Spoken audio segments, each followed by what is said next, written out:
in the traditional practice, we just felt there was this constant element of guilt on our part because we knew we were not giving the type of care that our patients deserved.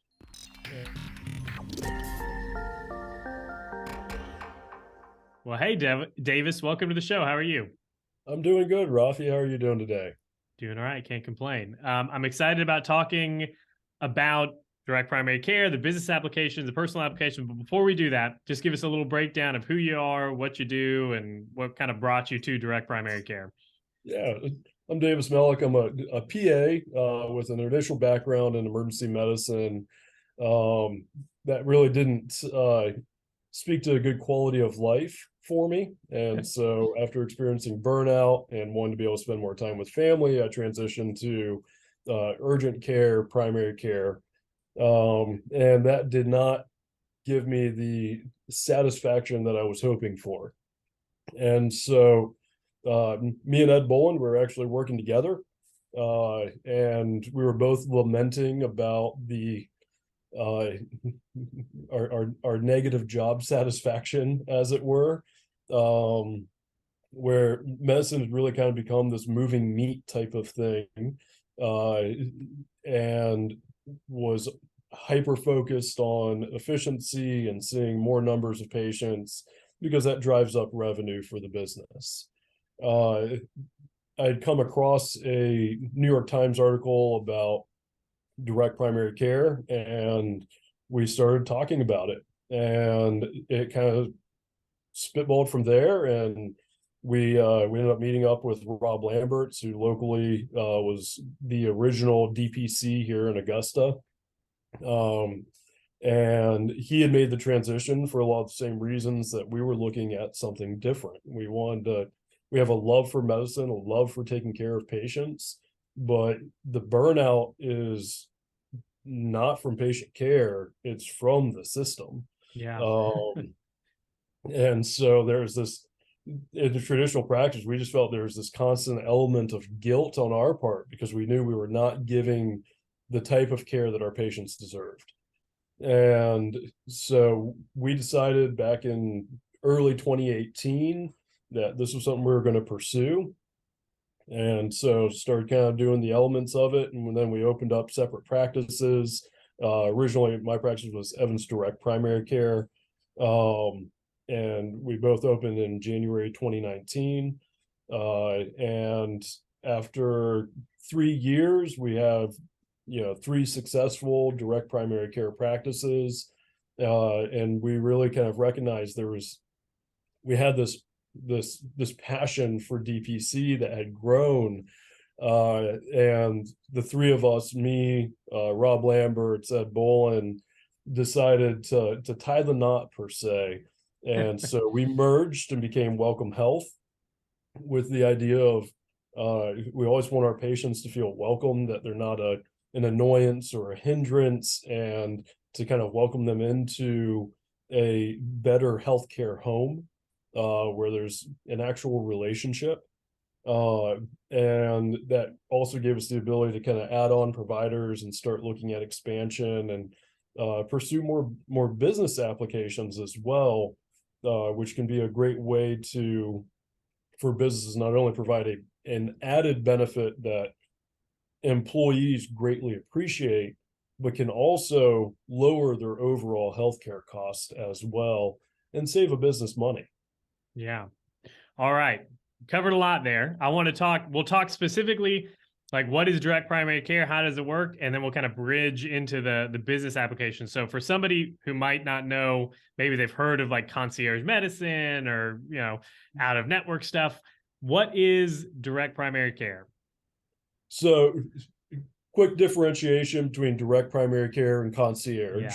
Yeah. Um, Direct primary care, our patients pay us on a subscription basis, on a monthly subscription basis. And we try to make our fees fairly reasonable and fairly low cost to help improve access. Yeah. Concierge tends to kind of, it's a little the snootier, the nose up in the air. Um, Tends to be about triple to four times or even higher the price that we charge for the monthly subscription. You're paying for access, and they still are going to bill your insurance. And so to a degree, it's a little bit like double dipping. There are some great concierge guys out there, though, that do a tremendous service, but it's not necessarily accessible to everybody. And so one of the main drives with direct primary care is we recognize that our healthcare system is a broken system. Just plain and simple. And there are so many elements to our system that dissuade patients from coming in and getting adequate care. And there's so many elements to the system that dissuade providers from even going into primary care or family medicine. We have a massive shortage of primary care providers here in the nation, and it's only getting worse. And one of the main reasons is that insurance, plain and simple, does not reimburse primary care very well. So it has turned into a volume-based specialty, where you end up referring everybody out to a specialist. And that's one of the things that drives up healthcare costs. And so direct primary care I'm not going to pretend like it's the fix to the system, but it's one of the things that those of us that are actually providing the care can take back some element of control away from insurance companies, away from the screwed up system, to provide better access and care. So for our patients, there's no copay. If they need to be seen 5 times in a month, it costs them the exact same. All of our patients are able to access us through a direct messaging app. We use a program called Spruce. So we're able to have this element of continuous communication, which changes our approach in a lot of ways to medicine as well. So you're not getting the staccato of care that you get through a traditional practice, where you get seen, you have a brief visit, bunch of beds thrown at you, and then they'll see you again in 6 months, and there's no follow-up to see if we're tolerating the medication well. There's no follow-up to see if they're even working for you. Whereas for us, we can actually have that continuous conversation with our patients to really fine-tune and really help ultimately get control of whatever the condition is. And so it gives power back to our patients. It gives power back to us as providers. And then not only does it allow for better care, the other aspect is we can have complete price transparency. There's this veil of cost within healthcare. No one knows what they're going to pay until 6 months no later. one knows what the true cost is, and it's intentionally there because it's one of the things that can help. It drives up revenue, and who's it drive up most of the revenue for? Well, ultimately, it justifies driving up revenue for insurance companies. And so we as medical providers aren't getting that as all those crazy increases in healthcare costs. It's not getting trickled down to us by any means. But we can actually tell our patients, hey, I want to start you on this medication. I can send it to the pharmacy for you with your insurance because they use a prescription benefit manager. This may be what your cost is. Ultimately, we don't know, because they have a behind the scenes negotiation with the drug company, with the pharmacy. But if you get the medication from us, because we keep an on-site pharmacy, I'll tell you, a lot of our medications, they're 3 to 5 cents per pill. And so we do a very simple 10% markup to cover credit card fees. And for the time that it takes to kind of put the stuff together, but that's it. So we're buying it at wholesale, selling it at wholesale. Same with lab work. It's kind of wild at times. There's always that hesitancy to get your blood work drawn sometimes, because you never know what cost is going to end up coming down to you. Exactly. Yeah. Or that particular, test wasn't covered by insurance, so now you're paying $200 for it or something. Yeah. So, and it's a guessing game on our end when we're billing it to insurance, what code they may actually approve. And it's kept like that, once again, intentionally. Whereas for us, we can tell our patients exactly what the cost of a lab is. And so it's kind of wild to think, but one of the things that, just give you a quick list: CBC, which is your hemoglobin, red blood cells, white blood cells, platelets; a CMP, which is a comprehensive metabolic panel, it's a kidney function, liver function, electrolytes; um, a TSH, which is a thyroid screen; A1C, which is your diabetes screen; and a cholesterol panel.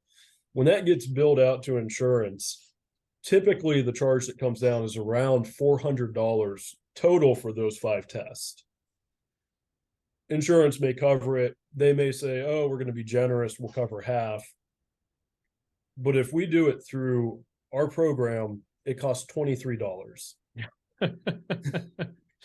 And so it takes away a lot of the guesswork, and it gets rid of a lot of the surprise billing, which, even though there have been some legislation trying to remove that, the behemoth that is our healthcare system, with how bloated it is and with how confusing it has been made, it, plain and simple, it hasn't worked. Yeah. Yeah. And some of that, I mean, we keep alluding to it, like insurance companies and the convoluted costs. I mean, a lot of it, and the main thing is like malaligned incentives, right? Like you mentioned it at the beginning, healthcare is very much, because we're fee for service, like high volume is the name of the game. So as many patients as we can cram into a clinic in as little bit of a time and maximize the billing. And it's the incentives from a provider standpoint even are not, not conducive to that one-on-one quality time that you get with just a direct primary care physician or a clinician that doesn't have that pressure of like a time-based, reimbursement code or something associated with it. Yeah, well, and with the current system, how it is, you get paid more the more you prescribe, the more Yeah. tests you ordered, and the sicker or more diagnoses your patient has. I have worked in facilities where they told us it doesn't matter what it is, you need to send every patient out with either a prescription or a test. And the reason is it leads to upcoding. You can end up billing more as a result. Yeah. And that leads to just really poor prescribing patterns. And the other aspect is the system profits on the fact that you're sicker. And so if we in primary care, our main goal is prevention, I should ultimately be helping guide you and teach you both dietary lifestyle changes and things like that, where ultimately I have less prescriptions to have to give you. Yeah. That's my long-term goal. That's my favorite thing to do is, hey, we've hit this milestone. We can cut out these 2 diabetes meds now. Hey, you've been doing such a good job. Let's cut out this blood pressure med. And that's really what good healthcare should look like. But it's such a foreign concept within American healthcare that when I first started doing this, I actually struggled on figuring out, well, what, I've never had to discontinue meds before. How do we do that? Exactly. Which one do I cut out first? Do I do a dosing adjustment? And it was actually a learning curve for me that I did not expect to have to do. But man, is it so satisfying, because a lot of diseases, I mean, plain and simple, we treat them and there's value in treating them. But if we can actually cure the disease with, lifestyle adjustments, heck yeah. Yeah. So, I It's a mean, win for everybody. and so that's one of the things that we do a good bit of is we do a lot of like lifestyle conversations. And so, it's not something that you get or you're even capable of doing in a insurance-based practice, not only because it's time consuming, and that's probably why I spend more time on talking about than anything else. But it's also, I mean, okay, you had a conversation about dietary stuff and you can get a little bit of an upcode for it. Yeah. but it really doesn't reimburse much. Exactly. Like what can we bill that for that conversation for? Exactly. Um, and so I think that's one of some of the big differences there. So for our like individuals and families, the main benefit is that they're going to get really good preventative focused primary care. And we really do try to build a relationship with our patients. Yeah. Well, and that, we had somebody on the show a while back who a lot of their work is in subscription pricing, and they were talking a little bit about the application to healthcare. And they basically said like subscription or membership based healthcare services really like just transforms the relationship of the clinician and the provider, or the clinician and the patient, because now it's less of a relationship between the clinician working with the insurance company or billing the insurance company, to now like the actual the care relationship is now in the center. Yeah. Because right now you're incentivized to, this person is paying me a monthly fee, like they need to feel that it's valuable, and I need to do my part to make sure that we're helping them achieve their health goals, or whatever it is, and not so much checking the right boxes or billing the right codes in order to get those upcharges. Yeah, well, that's actually a really good point. With insurance companies, you have to sign a contract. They can kind of bully you if like you don't agree to things. Then they're going to be like, okay, well, we're not going to have you be in network. So you all of a sudden have this large population that they will not allow patients to come see you, and they're the ones writing you the check. They're telling you the rules. They're making you jump through the hoops. So in the end, you are employed as a medical provider by the insurance company in every essence of it. And so insurance companies are the boss in that case. In this case, my each individual patient, they're the boss. They're the ones kind of employing me here, basically. And so it changes that motivation. And it's like, well, if our goal is patient-centered care, which I think that's a phrase a lot of people have heard, a lot of people have said is patient-centered care, but it's not going to be that, unfortunately, for the majority of patients in the insurance model, because it's insurance-centered care, ultimately. Yeah. Yes. I mean, we'd probably spend another hour talking about that. Let's talk about it specifically for businesses, because obviously there's a different payer involved if it's a business, not the family themselves or the members themselves reaching out to you and doing that. But how does it work for businesses? What are the benefits? Because I'm sure there's cost savings benefits from like a preventative standpoint, and disease management standpoint even, I guess. Yeah. So it's kind of multifactorial. So one, a business can actually provide the membership where they pay for it as a benefit to their employees. They can get a little bit of a tax write-off. I think it's for IRS form 5500, if I remember offhand. I'm not a tax guy, so talk to your accountant about it.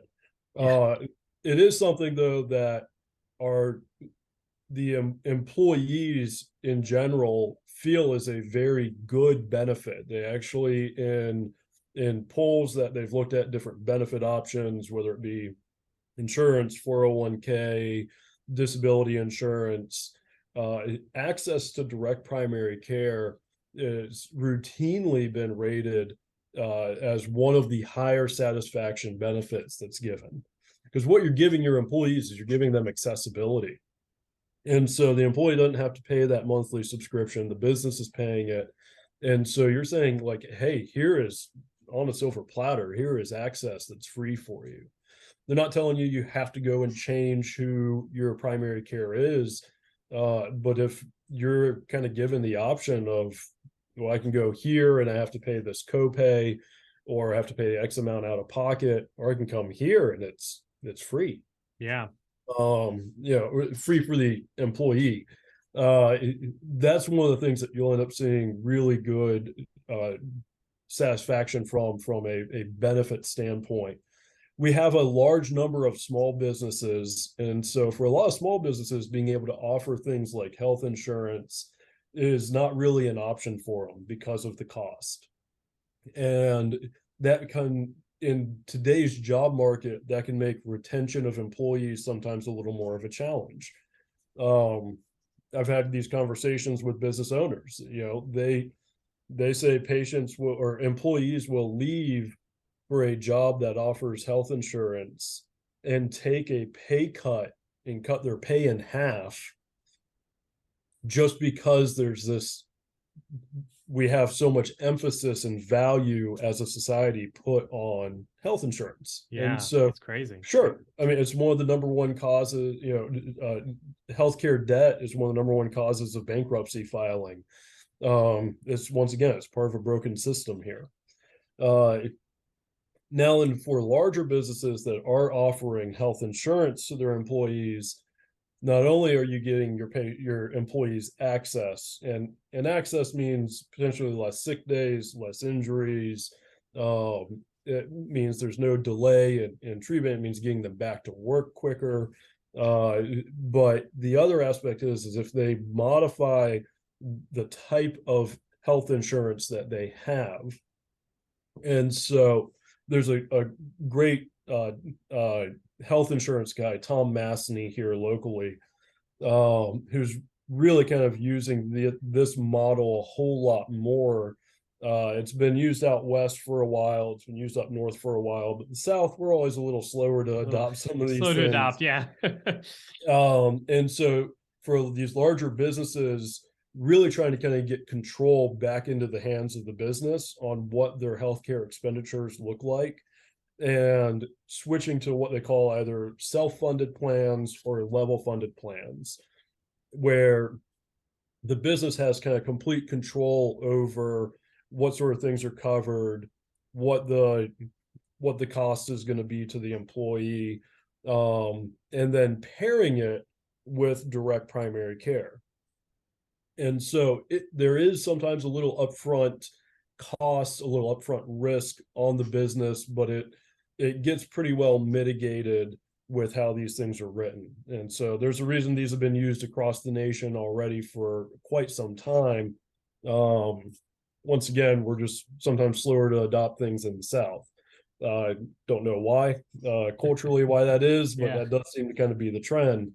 And so when you pair these sort of insurance plans with direct primary care, ultimately what you're doing is you're decreasing that insurance utilization. So there's less claims being made.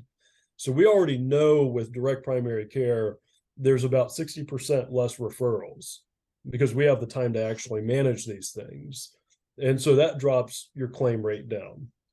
There's actually pretty well documented. There's less actual surgeries that end up being required. The vast majority of those tend to be sports medicine surgeries. Kind of right up your alley there. Right up my alley, yeah. And the reason is patients are able to come in, they have better access, we're able to treat them, and we're able to get them in with physical therapy or occupational therapy and prevent progression to the point that they even need surgery.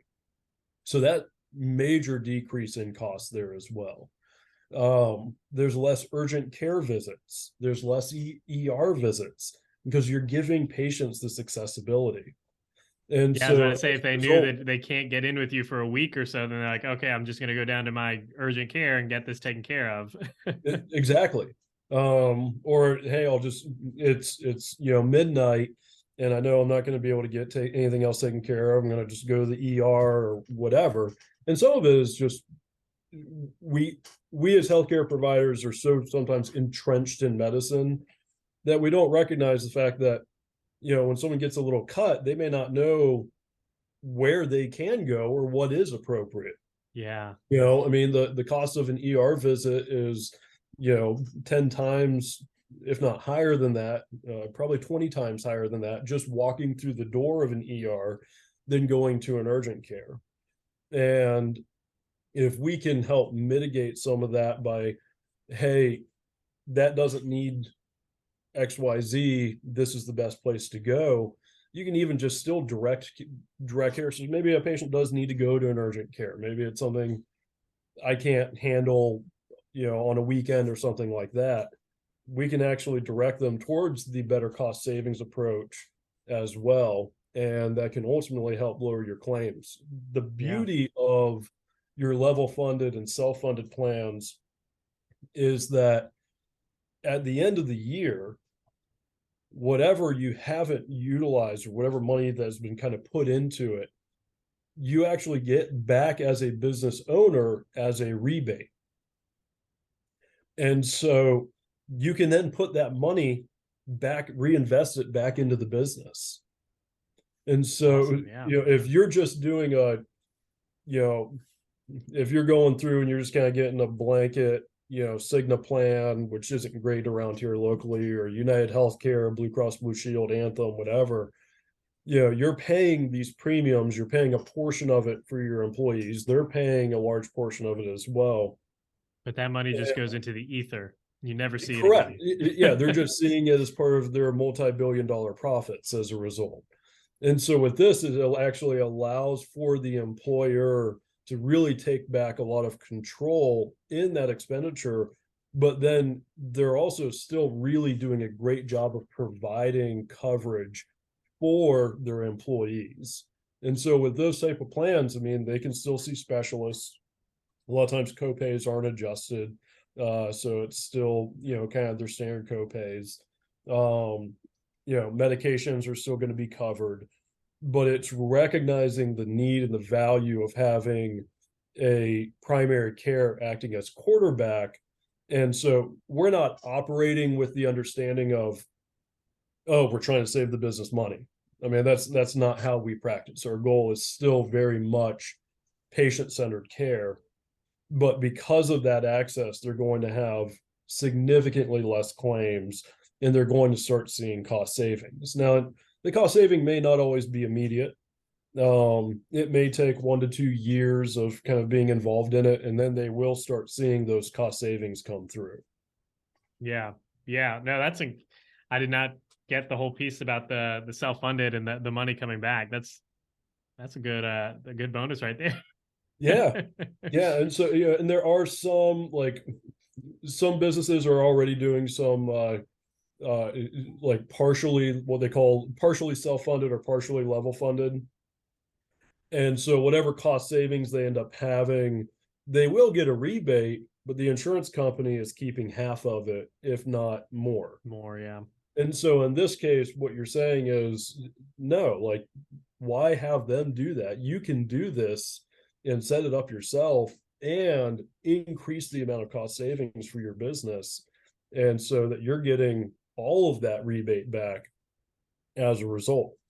And so it's really trying to kind of put power back in the hands of businesses to really help them see some long-term benefits. Especially considering for, I mean, a lot of businesses, I mean, a major portion of their overhead is health insurance. Yeah, it's crazy. And there's no other country like that. And so that's really one of the big things is trying to kind of change healthcare outcomes. And that's one of the other things. I mean, with DPC, we see better controlled diabetes, better controlled high blood pressure. Just those two things is going to decrease your cardiovascular risk. Your employees are less likely to go and have a heart attack in the middle of the night. The big tragedies that, which are also, unfortunately, those are the big cost things, the big things that end up generating revenue into the healthcare system. But we really should be focusing on preventing those and doing so aggressively. Yeah, absolutely. And if you're in a position to do so without having to worry about upcharging or the lost revenue that would happen because you're, being in the physical therapy space, I always tell people like, listen, our job is like work ourselves out of a job. Like we want the patient to be at the point where they're taking care of it. We don't want them coming back and in 6 weeks for the same thing. But there are a lot of places because of the way that healthcare is run and reimbursed that it's like a hamster wheel. They're trapped on it. Like we need to see so many patients. We need to keep them in here. We need to keep the volume high and our charges at a certain level. And sometimes it means that you lose or you forego some of those treatments that might be in reality higher value to the patient Yeah. but not so much higher value to the insurance company or to the provider, right? Yeah. So awesome. Well, we're getting near the top here. If there's anything that you would want a listener to walk away with, either about direct primary care or the application for business, what would it be? I think the big thing is it's a different mindset for primary care. It's a different mindset for our patients, a different mindset for us. And the goal ultimately is looking at long-term solutions and building a relationship with our patients. And so, we approach it from a team approach. Every patient of mine, we go through, and I'm going to go through the data as well. I'm a nerd at heart. But a lot of times it's their ultimate decision as well, but we want to kind of figure out what the best approach is going to be for them, where some patients that may be a very aggressive approach, some patients that may be a kind of a slow approach, a build up and that sort of thing. I mean, I have patients that it took 2.5 years before the lifestyle conversations really started kicking in.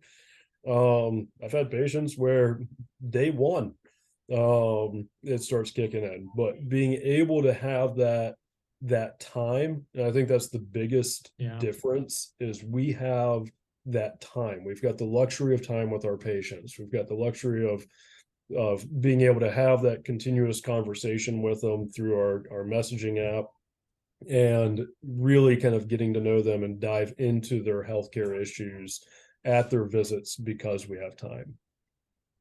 Awesome. Cool deal. Well, Davis, where can people find out about you, about Welcome Health?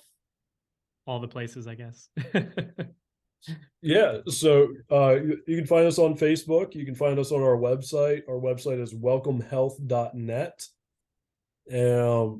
And so currently we've got 2 offices. We've got one off Davis Road. That's our Augusta office. And then we've got my office here in Evans, which is kind of right down the street from the Evans Taco Sushi is one of the the landmark, right? one of the landmarks there. And so we're opening up a 3rd location in Waynesboro this summer. Nice. And so we're hoping to continue to expand and continue to grow this because we see the need for it. We want to, people who've kind of given up on primary care because it's let's be honest, sometimes it's too much trouble. And as Rob kind of came up with, that we're here for the medically homeless in a lot of ways. We want to kind of be able to welcome you home into a healthcare group that is going to do everything we can to take care of you and your needs and really lead to better overall results. Awesome. Cool deal. Well, Davis, thanks so much for taking the time, man. Have a good one. Thanks, Rafi. Have a good one, man.